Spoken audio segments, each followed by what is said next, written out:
Get ready to get covered in cheese. I'm going for it. Slathered in sauce and totally soaked in some of the messiest and stretchiest grub in the country. I'm making a total mess of myself here. It is the bomb. We're not holding back. Pouring, stacking, and spreading more layers than ever before. It's so gooey, like melts in your mouth gooey. It's so good. So stick with us and dig in as we lay the love on thick, the sauce even thicker, and get fired up on Food Paradise. California cuisine may have you thinking super thick burritos layered with cheese. But just south of Los Angeles, in the city of Santa Ana, foreign cultures and cooking are melting together. Case in point, the 4th Street Market, a gourmet food court flooded with everything from tremendously cheesy Italian eats to all-American melt-in-your-mouth burgers. There's just so many cultures, so many tastes in like one block. But behind one counter, a new Asian influence is stirring up Mexican-style meals messier than ever before at Dos Chinos. Tons of gooey, melty cheese and sauces on there. The only way to get in there is just with your hands. Owners Hop Fan and Viet Tran set up shop in the market in 2015, but their history runs a bit thicker than that. I met Hop on the ball courts in San Diego Elementary School. And I was riding my bike by one day, and he's like, hey, are you Vietnamese? I was like, yeah, I'm Vietnamese. He said, I don't believe you. Well, okay. Ask me something. He said, how do you say in Vietnamese? And I told him, you know, basically in Vietnamese. And they've been thick as thieves ever since. After 5 years in a food truck, head chef Hop is driving their street food to a deeper depth of cheesy madness, mixing their own Vietnamese dishes with Santa Ana's Latino hometown flavor. Hop is just crazy, you know. He just comes up with these crazy ideas. His craziest creation to date, the lobster elote. Hop took the Mexican street cart classic elote, or seasoned corn on a stick, and casually replaced the cob with an entire deep-fried lobster, seasoned and smothered in layers of rich, melty cheese. But why deep fry a lobster? Street food is all about being fast and delicious, so the quickest way to cook the lobster is deep frying.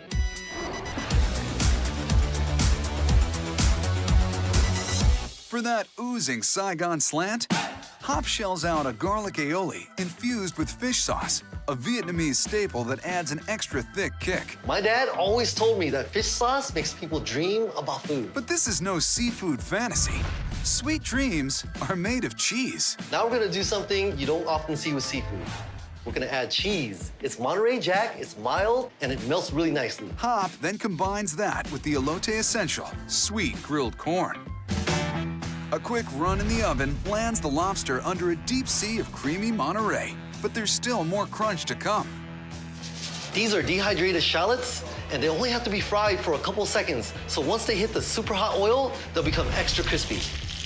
Hop also fries up some chopped scallions and throws them all on the lobster with a pinch of red-hot cayenne pepper, a cilantro sprinkle, and a Mexican must, lime juice.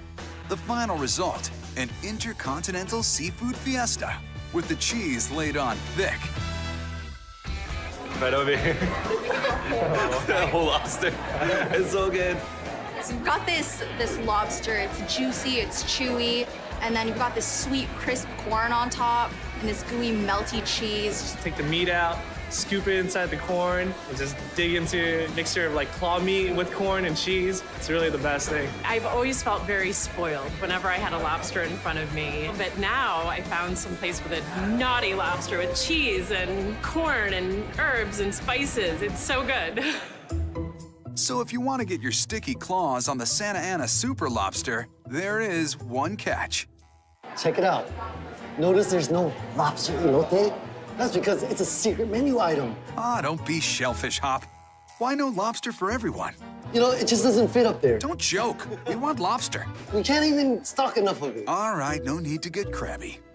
Because the lobster sells out, you'll have to be an early bird to catch this special. It's kind of exciting to know that you're getting something on a secret menu. If it's not on the menu, how do you find it? Come up to the register, order it. We might have it or we might not. Try your luck. If that gamble doesn't go your way and you still crave a taste of a stick-to-your-fingers fusion, dive into Hop's award-winning Irvine Shrimp Taco. A juicy Vietnam-Mexican mashup of crispy shrimp and spicy crunch, dripping with a sweet and sticky sauce that screams south of the border. After frying up battered shrimp and laying them out on a doubled-up taco, Hop gets right to the cocktail. I wanted to create something really unique for our shrimp taco, so I added mayonnaise with dulce de leche. Dulce de leche is made by heating sweetened condensed milk until Until a butterscotch caramel is magically appeared. I don't know. Science. The sweet Mexican blend is mixed with salty Vietnamese fish sauce and poured on without reserve. We sprinkle it with some chili and lime walnuts, raw chopped onions, and minced cilantro. The taco is complete, and you might want a towel. Cheers. Cheers.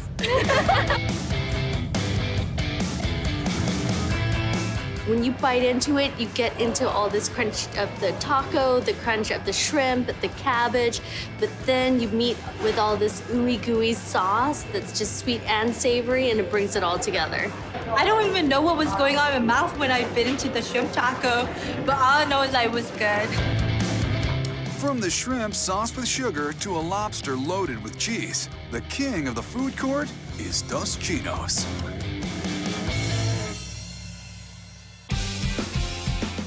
Minneapolis, Minnesota can be a frosty city of frozen winters, but at one Twin City bakery, winter woes are melting away, swapping ice for a thick coat of icing. It's so good. Wow. For over 20 years, Isles Bun and Coffee has had locals lining up for gargantuan portions of the stickiest breakfast sweets, slathered in heaps of wipe-off-your-face frosting. Oh my gosh. This is great. Owners Jeff and Catherine Vagel work hands-on, making sure every massive bun comes overflowing with frosting and a side of spunk. This place has got moxie, and it's been part of this community for a really long time. I don't think we couldn't take this business away from this neighborhood. They'd climb over hills for this. They practically can climb into Isles' open kitchen, where every order is made from scratch right behind the counter. Everything is hands-on right in front of you. And seeing it as we're doing it really turns people on. It's all to keep up with demand for the Twin Cities' most prized pastry, the infamous Isles Cinnamon Bun. A sugar-soaked cinnamon spin of pillowy dough glazed with gobs of sweet, melty frosting. Behind the counter, baking boss Maya gets rolling with small batches of stretchy buttermilk dough. I'm rolling now, but here comes the fun part. An absurdly thick spread of butter is always a good time. Then, the signature ingredient. Everyone loves the gooey cinnamon center, so we are very generous. The buns get their signature swirl as they're rolled up and sliced into a six-pack, then laid out to bake. With the buns in the oven, Maya whips up the house special vanilla cream cheese frosting. It's just 4 ingredients: butter, cream cheese, powdered sugar, and a touch of vanilla. So once everything's in the mixer, it takes about 15 minutes from start to finish to make our frosting. As soon as they come out of the oven, we put the frosting on so we can soak into every nook and cranny. The best part is it's kind of doughy. And the frosting. And the cinnamon. Pretty much everything. I really like just to dig in and just take a bite. And sometimes it gets all over my face, but it's okay. It's a 10 on the ooey gooey scale. If that's a 10, Isles tips the scales to 11 by letting you lay it on as thick as you want. The kids don't know this, but there's a tub of frosting inside. Huh? Oh, you heard correctly. At Isles, frosting is an inalienable right, and the customers don't take that right for granted. Scoop it up, slather it all over there, put it on a fork, eat it with your fingers. You have the ability to put on as much as you want. Some people take a cup to go. Some people stir it into their coffee. Jeff, you're an American hero. So much of life, people tell you what you can have, what you can't have. It's just a little tiny freedom, but it seems to be important to people. Let freedom cream. I'm just gonna eat the frosting. 2 inches of frosting still not thick enough? Then you'll go nuts for Isles Caramel Pecan Sticky Buns. The same cinnamon bun completely coated in sweet, crunchy pecans and layered with liquefied caramel sauce. The upside-down secret lies in the bottom of the pan. Maya completely lines it with pecans before laying on ladles of thick caramel sauce. Then places the buns on top to bake. The sticky buns just came out of the oven, and while the caramel's still hot, I need to flip these babies over. With the nuts and sauce on top, caramel seeps into every pore of the airy dough.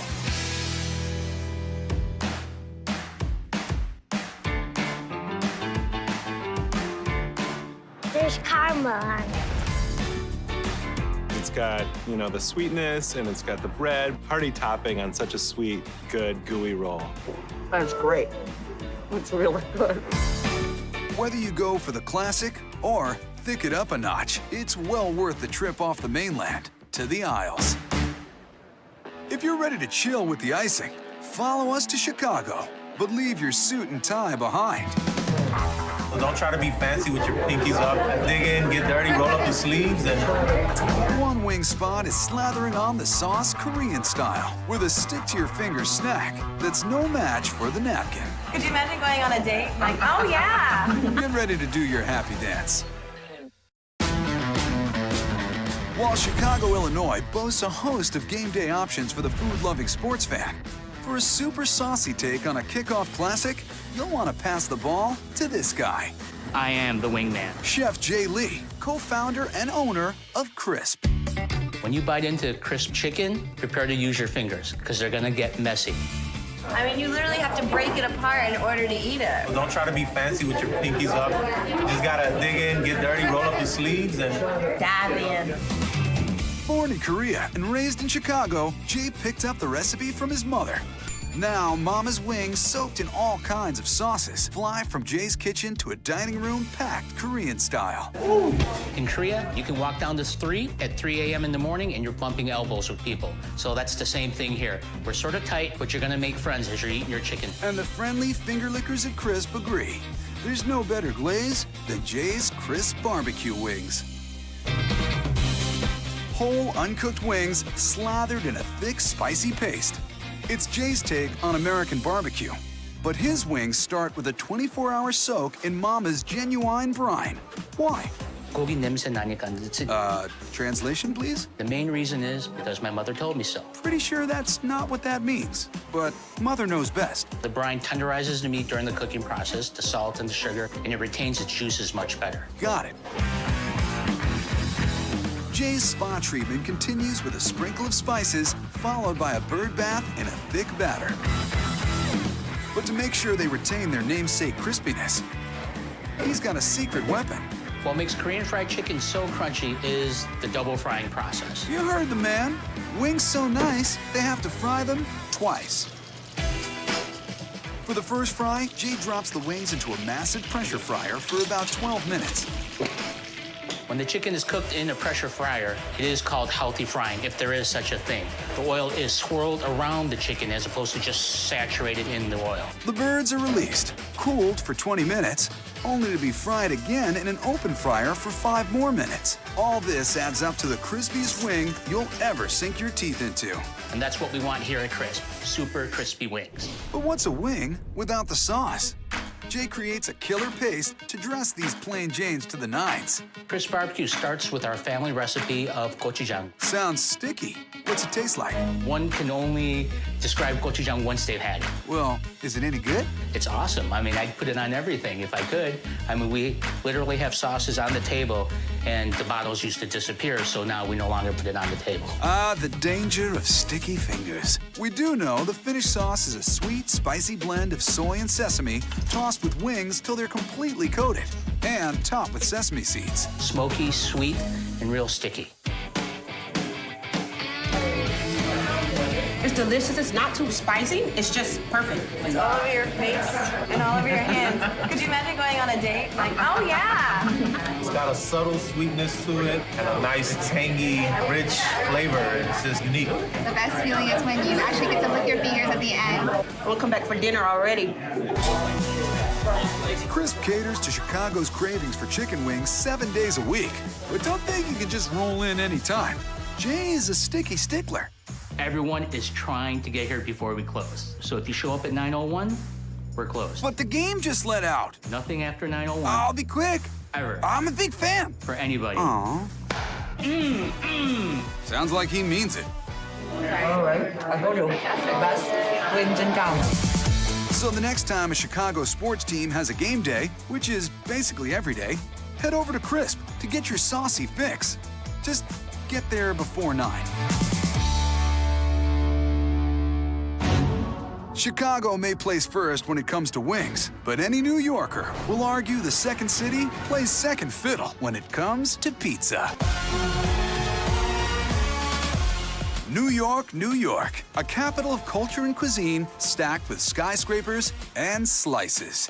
8 million people and over 500 pizza joints. But across the bridge from Manhattan, in the Williamsburg section of Brooklyn, a new kind of pie is taking shape at Emmy Squared. It's the best pizza we've ever had. We can't get this in Manhattan. I'll come out to Brooklyn all day long.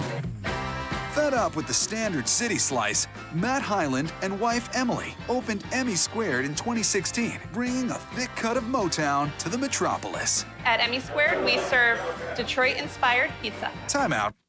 Is Detroit pizza even a thing? A Detroit-style pizza is a square pizza that's a little bit thicker than a New York pizza. The sauce goes on top of the cheese. It's in a rectangle pan that comes from old auto part pans in Detroit. So what's the angle on those Motor City pans? Mechanics would be underneath the cars, catching all like the oil drip tray, and then they started cooking pizza in the pans that they used for auto parts. Nothing like a greasy slice. An average week, we do about over 2,000 pizzas. We have about 700 pans in-house. Good thing they have the New York knack for building vertically. Back on street level, Matt dishes out 10 types of mozzarella madness. But the hottest model coming off the assembly line is as classic as it gets. The margarita. Come on, guys. I meant the margarita pizza. Matt squares off each pie with nearly a pound of pizza dough for that thick comeback city crust. Skipping the sauce, he spreads a handful of shredded mozzarella right onto the dough. It's the Michigan method. Here, the homemade sauce comes after the cheese, one slick stripe at a time. That's actually the way they do it in Detroit. I think there's the joke where it's like the racing stripes on the automobiles. Probably makes the pizza dough more aerodynamic. That sounds about right. And then we add even more cheese, pecorino. Pecorino adds a nice saltiness, a nice richness to it. And how do you cook pizza prepped in pans from a car factory? Drop it on the conveyor belt and send it down the line. We use a conveyor belt oven because it's very consistent. It goes through for 9 minutes, makes everything cook very, very evenly to make the cheese nice and melty. It just makes a perfect pizza every time. Maybe not what Henry Ford had in mind, but we'll take it. With the mozz melted and the crust nice and crisp, Matt adds the gourmet garnish, a thick hunk of soft burrata cheese. When you bite into it, it really stretches out and gets all nice and creamy. But a basil boost and a drizzle of olive oil make it basically a healthy salad. And what are you looking at now? Signature ingredients of a margarita pizza. I'm a New Yorker. I've been eating pizza here for 23 years. I changed the way I eat pizza now. I don't like the traditional anymore. I'll eat Detroit all day. It's changed the pizza game. It's such a unique, amazing flavor that you really just can't get anywhere else. Burrata is just so damn good. It's a nice contrast between the hot and cold.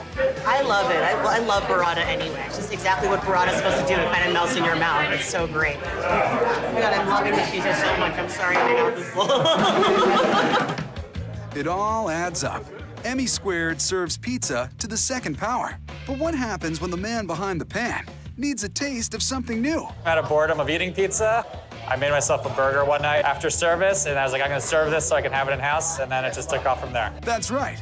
After perfecting pizza, Matt took his talents between the buns, creating his cheesy piece de resistance, aptly named Le Big Mac. It's just my homage to a fast food style burger. It's still very nice things in it, but it still looks like a classic burger you might find at a fast food place. Let's see those very nice things, like a slathering of salt on thin gourmet beef patties set to sizzle on the flat top. Cook the patty, nicely seared. For that fast food feel, they use squares of classic white American cheese that with some sky-high heat melt right into the meat. The burgers are then transferred to, wait, did he just, he stacked those. Double meat and double cheese. This is gonna get messy.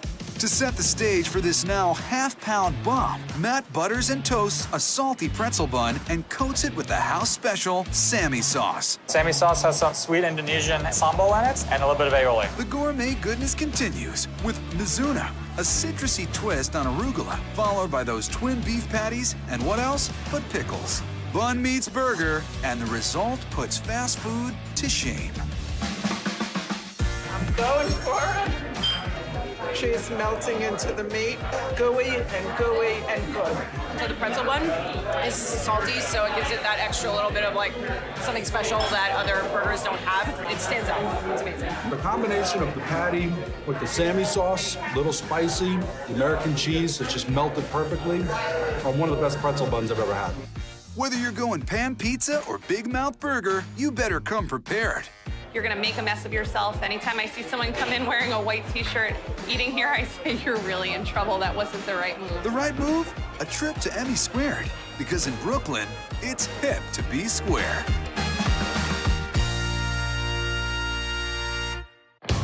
Big cheese and the Big Apple will fill you up. But hopefully you saved room for a super stretchy dessert. We're stirring up an exotic take on the messy campfire classic. Wow, these are really smooshy. How about a drink with dessert? Or both combined into one? Take a bite. Come on. Bourbon? Yes, bourbon. I had maple. It's 5 o'clock somewhere. Bottoms up. Our quest for the best foods that pour it all on thick lands us in Nashville, Tennessee, where we found Sarah Souther, AKA. Some people know me as the Marshmallow Girl or the Candy Lady. Some people call me a cross between Julia Child and Willy Wonka. We love marshmallows so much. They're all well-earned titles. In 2010, this Irish expat took her Candyman can-do attitude to Tennessee and fired up the Bang Candy Company, a full-blown fluffy mecca for all things marshmallow. The Bang Candy Company specializes in handmade marshmallows. Thinking way outside a mug of hot chocolate, Bang shoots out over a dozen different original flavors of ultra-melty mallows, from chocolate chili to toasted coconut, and their stick-to-your-fingers maple bacon bourbon. Take a bite. Come on. Bourbon? Yes, it's bourbon. I had maple. It's 5 o'clock somewhere. It's really like, the flavor is perfect. It's spot on. It's finger looking good. It is finger looking good. We're in the South, right? Yes, Good. we're in the South. You can lick our fingers. In just one small kitchen, Sarah stretches her fellow mallows to the edge, stirring up countless confections one at a time. All our marshmallows are all made painstakingly, one by hand. During the busy times, it's about 16,000 a week. It's like a whole bundle of energy in a tiny little square. What better way to harness that energy than as fuel for campfire desire with the Rose Cardamom S'more. An oozing eruption of flavor-infused meltified marshmallow toasted to perfection and sandwiched between sugary sweet cookies. So you really don't need a lot of things to make marshmallows. You just need a special syrup, some gelatin, some water. The trick is to whip a lot of air into it and make a lovely, light, pillowy, fluffy mallow. So now it's tripled in volume, and now we can add any sorts of flavorings that we want. The one we want, cardamom, a complex blend that brings citrus, mint, and peppery sweetness. To color it up, some beet juice to add that rosy glow, vanilla extract, and rose water. And then you just whip it up until it's really, really well blended. Now pretty in pink, the super thick solution is layered on a baking sheet and smoothed out, then sent to the oven to solidify and stay puffed. So I'm gonna cover it in this powdered sugar and cornstarch mixture. This has to go everywhere because if you don't, they will stick to everything.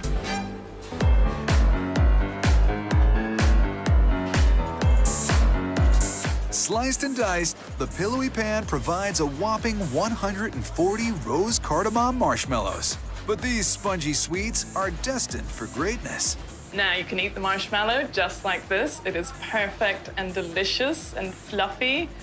Or you can take it to the next level and make a s'more out of it. Always go for s'more with a buttery twist. We use shortbread cookies, which we love to make from scratch, full of butter and sugar and all the yummy things in life. True to the s'more faithful, she pours on a thick coating of liquefied tempered chocolate, both sides just to be sure. Before the most high-tech campfire a marshmallow has ever seen. While it's got that delicious ooey gooey center, we will sandwich it between the two shortbread cookies. And there you go.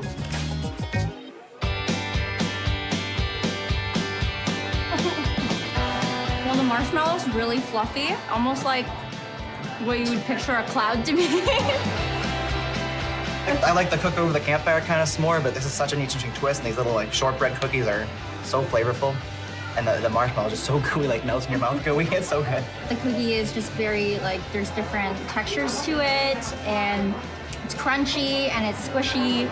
It just works. For sticky finger lickers of all ages and every generation, the place to get down to business is the Bang Candy Company, Tennessee's titan of marshmallows. Don't bother washing up yet.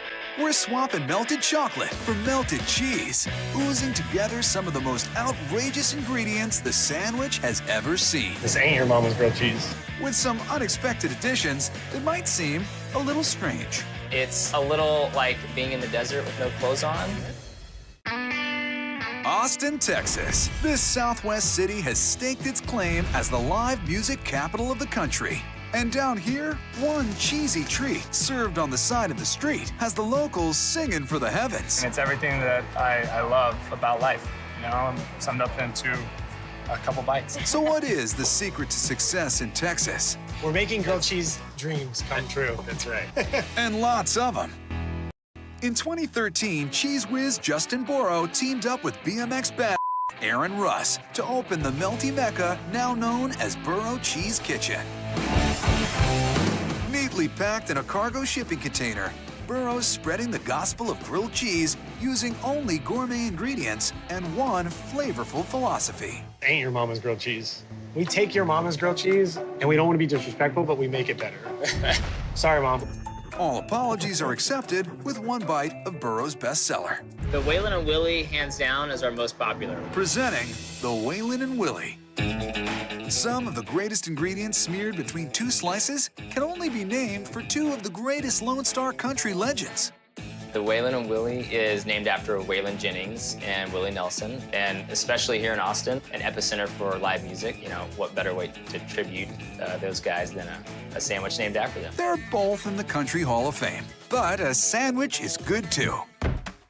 Justin starts with a sauce that's pure Texas breakfast, blending 8 strips of bacon, yes, bacon in the sauce, with fiery jalapeno peppers. Yeah, a little bit of heat is always nice here in Texas. Cream cheese, plain, non-sweet yogurt, grade A maple syrup, which adds almost like a nuttiness to the sauce. Blended together, the results are liquid bacon gold. It's kind of sweet, it's kind of spicy, it's kind of savory. It's all the breakfast flavors that I love kind of rolled into one sauce. We call it crack sauce because it's like once you have it, you really want to put it on everything. The super spread is laid thick on slices of sourdough bread, piled with rosemary, caramelized onions, and diced pepperoncini. These aren't really spicy peppers. These are a little more vinegary and zesty, but it also adds a nice texture to the sandwich. It's all topped with a heaping Longhorn layer of aged cheddar and Gouda cheese. There's never too much cheese on a grilled cheese, right? Now to preheat the Willie Nelson namesake, of course, he's got to light up. The reason why we use the torch is to get the exact right melt on the sandwich. I mean, oftentimes you'll burn the bread before you get the right melt, so it's sort of grilled cheese science. A brush of butter, a melting hot panini press, and abracadabra. And that is grilled cheese magic right there. Perfect. So happy when I eat it. The spicy maple bacon sauce, it just blends perfectly together. Pepperoncinis, like, I'm in heaven. So you have your veggies on there with the onions and the peppers along with the cheese, so it's not just cheese and bread. You get a whole lot to it. This is definitely the best grilled cheese I've had. It's really good. If Waylon and Willie don't have you in honky-tonk heaven, there's plenty more Texas to mess with. Brace yourself for the Burnin' Mac.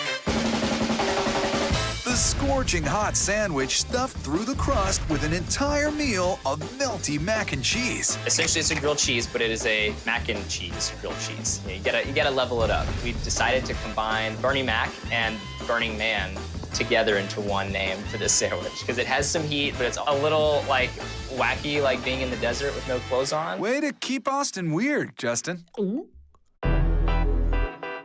On a bed of bread and habanero hot sauce, Justin piles on Burro's spicy muchacho mac and cheese. One Texas-sized scoop at a time. Looking good, but this is a grilled cheese.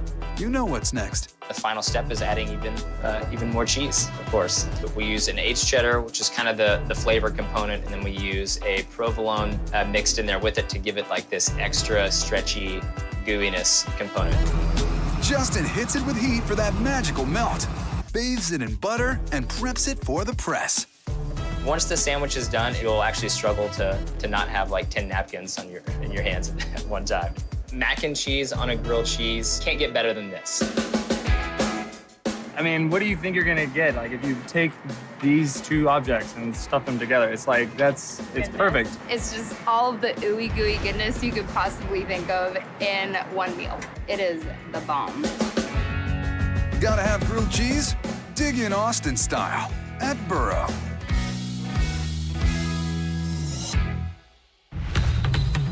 Southern Thailand might not be the first place your mind travels for a full-on saucy retreat. But at Portland, Oregon's Hot Yai, owner Alan Awai and chef Earl Ninsum are spicing things up with their drippy Thai curry concoctions. When Earl and I came up with the idea to do Hot Yai, that's what excited us. The food was so delicious, and nobody else in Portland, maybe nowhere else in the country, was doing this style of food. And that style is extra messy Southern Thai soul food. Emphasis on the mess. I'm making a total mess of myself here. I haven't been able to touch my phone for like 20 minutes. Look at it. But to make sure every dish you order at Hot Yai is as sticky as possible, you'll want to smother it all in this. Hot Yai's House Malayu-style curry. Perfect for pour-overs, begging for dips and drags. It's a rich and thick sauce that starts with a curry paste made from an array of spices. So Earl just throws these all in a blender and we're done, right? It's important to do one by one by one by one because these ingredients have different texture. One by one by one. Alan, is he serious? So making curry is a very complex process. Uh-huh. So how do you guys do it again? The old-fashioned way, mortar and pestle. From scratch, and that's what makes our curry so complex and delicious. So we better get started. Earl begins by grounding flake salt with sliced dried chilies. When that's sufficiently smashed, he adds the lemongrass for a citrus kick and goes to town. Then in goes galangal, sort of like ginger for the uninitiated. To that he adds cilantro stems and smashes them. Garlic, smashes it. Shallots, smashes them. And shrimp paste, smashes, smashes, smash. Man, making curry is a grind. So now the paste is formed, we want to add spices that we grind earlier back into it. After all that hard work, Earl cooks down the paste with coconut oil and slowly adds in coconut cream with some fish sauce, sugar, and spices. Until we're finally looking at a hard-earned bowl of Malayu-style curry. But to soak it up, you're gonna want some edible instruments. Might we suggest the fried chicken and hand-rolled roti? Flaky flat fry bread and crispy chicken, the perfect pairing for that spicy curry. Earl marinates Hot Yai's trademark chicken in another grind of Thai spices before 2 full rounds of frying. Chicken aside, he gets his hands dirty rolling out some roti. What's roti again?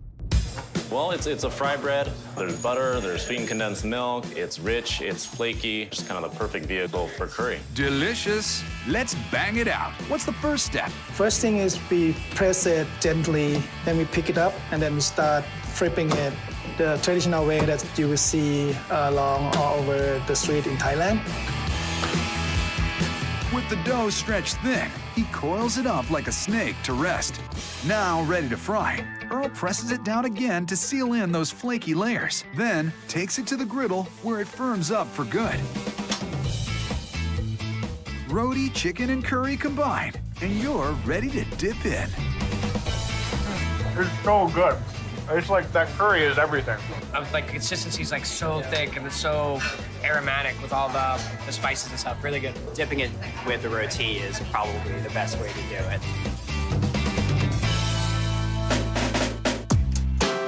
Some of the best chicken I've had in this town. And I've had a lot of chicken. It's so crispy, but it is really buttery at the same time. I like to tear off all the little meat and to make a taco with the roti set. Take a tip from these Portland patrons and sop up some curry in a thick and spicy fury at Hot Yai. For some foods, it's not what's on the outside, but how thick you layer and pour on the inside that counts. And in the heart of Houston, Rise No. 2 is doubling down on extra thick fillings with an entire menu centered around soufflé. People love coming to our restaurant because it's such a unique experience. It's the only souffle restaurant in the United States. The souffles melt in your mouth. They're delicious. A favorite of the French bistro, soufflé literally means to puff. And Rise soufflé is stuffed with just about anything, puff up taller than the Eiffel Tower. Most people know soufflés for a traditional chocolate souffle, but at Rise, we've taken it to the next level with the savory souffle. Well, Each soufflé is overflowing with French flavors, but the #1 savory soufflé on display, the jambon and Gruyere, or the ham and cheese in English. It may look light and airy, but dig in deeper to find each bite bursting with molten hot ham mixed thick with Gruyere goodness. In the kitchen, soufflé chef Cameron Achi begins by mixing up a Mornay foundation.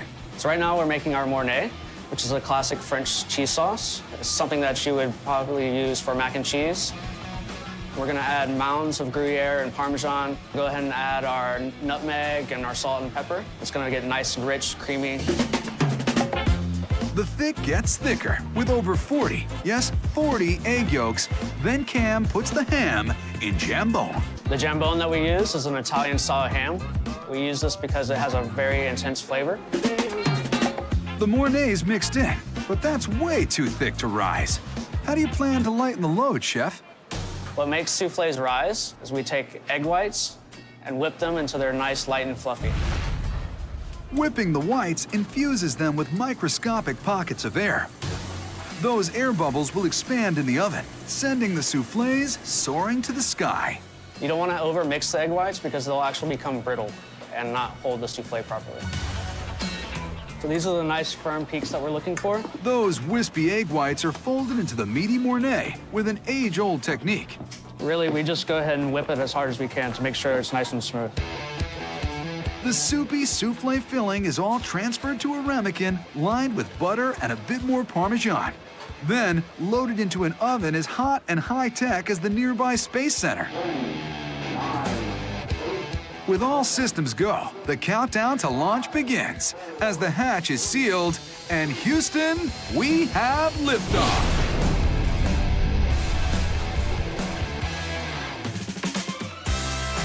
The moment it came out, I could smell it, and I was like, this is to die for. I'm like ready to dig in, not share it. It's very cheesy, which is great. With the souffle, it's very light, so it just kind of, I guess it melts in your mouth. You should give up being vegan for a day. There's some cheesy, hammy goodness in there. It's a meal fit for French royalty. But Rise really shines when it comes to dessert. Feast your eyes on the chocolate souffle. This puffed up pastry swaps the savory for the sweet. What makes our chocolate souffle so delicious is the rich milk chocolate, cocoa powder, and a little bit of that pastry cream. And then we fold in those pillows of egg whites. When we go out to the table, the chocolate souffle is accompanied by chocolate anglaise. We make a small incision in the top of the souffle, dump in some of that chocolate anglaise, and it gives it that ooey gooey. I don't know.